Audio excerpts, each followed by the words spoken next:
Então, beleza, pessoal. Primeira coisa que eu vou fazer aqui, eu tenho um SQL Server rodando na minha máquina. Eu vou criar um bancozinho de exemplo, tá? Bem simples para a gente poder fazer essa prática. Então, vou criar um banco aqui. Vou chamar esse banco de banco teste, tá? Obviamente, quando a gente estiver fazendo uma atividade qualquer, você vai dar um nome mais sugestivo. Então, ok, não vou mexer em parâmetro nenhum. O que aconteceu aqui? Ah, já tem um banco teste.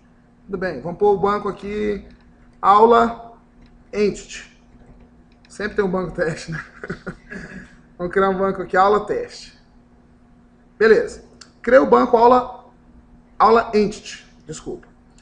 Esse banco não tem nenhuma tabela, certo? Eu vou criar uma nova tabela aqui. Para fugir um pouco do tradicional, essa tabela vai ser a tabela aluno. Tá?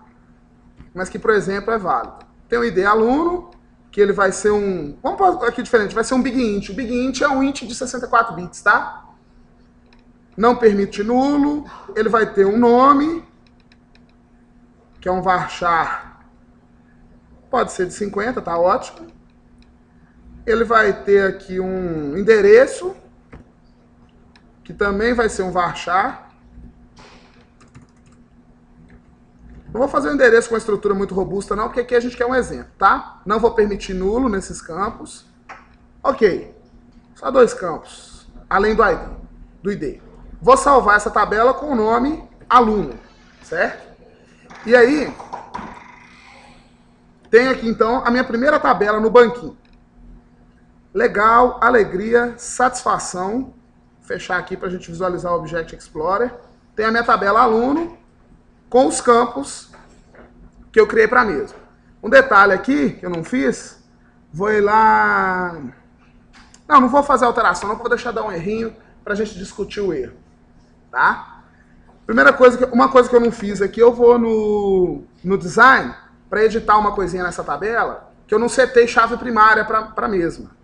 Então vou setar esse primeiro campo aqui como chave primária. Botão direito, set primary key, SQL Server, muito tranquilo, interface muito tranquila de trabalhar e construir qualquer coisa. Fiz a alteração, salvei. Então criei o primeiro banquinho bem simplesinho, simplesmente com uma tabela. O banco chama-se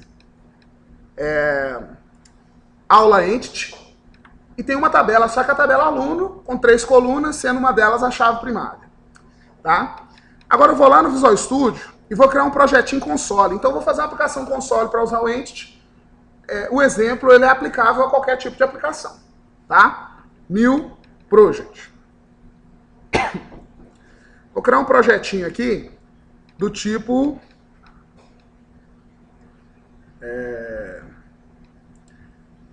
Visual C Sharp e Console Application. Vou chamar de Console Entity.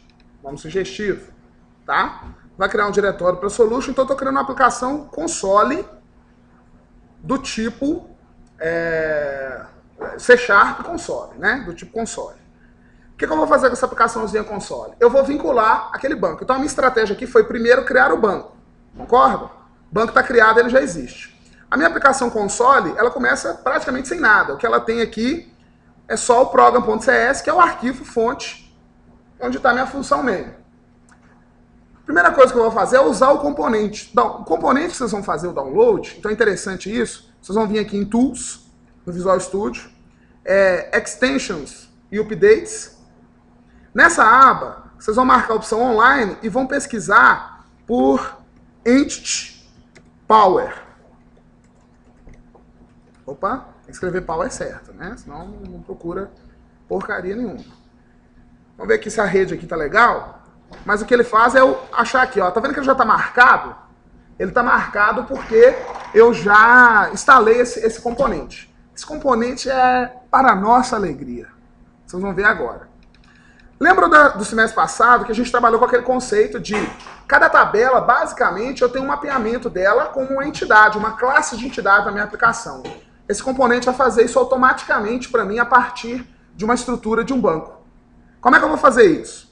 Eu vou clicar no projeto, no momento que eu já tenho o banco, que eu já tenho a minha aplicação construída e o plugin instalado. Quando esse plugin do Visual Studio é instalado, ele solicita a reiniciar o Visual Studio. Então, eu vou clicar com o botão direito. Ele vai aparecer uma opção para mim de Entity Framework, tá?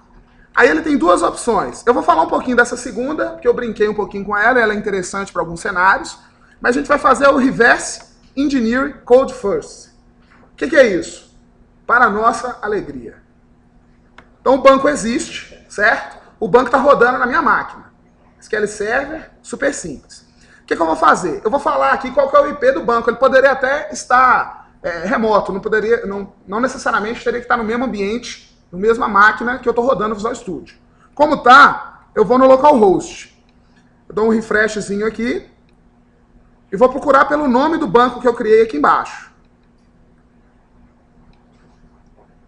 Acho que ele vai reclamar que eu não habilitei o Windows Authentication, não. Aí tudo bem.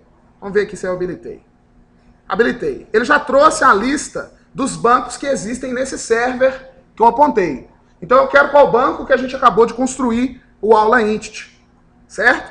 Posso testar a conexão para ver se está tudo feliz aqui. Ó. Não, tá legal. Dou um OK. E agora que a mágica acontece. O que ele está fazendo? Ele está buscando toda a estrutura do meu banco e eu poderia ter relações complexas. A gente vai ver que eu vou, vou fazer um segundo vídeo aqui, que eu vou editar o banco, incorporando novas funcionalidades e como é que eu vou atualizar isso na aplicação. Tá certo? Então aqui, primeira coisa, ele está instalando o pacote do Entity Framework. Tá? Isso pode demorar um pouquinho, eu vou parar esse vídeo e vou dar sequência no próximo, a partir do momento que ele já instalou esse pacote aqui para a gente entender o que ele está fazendo.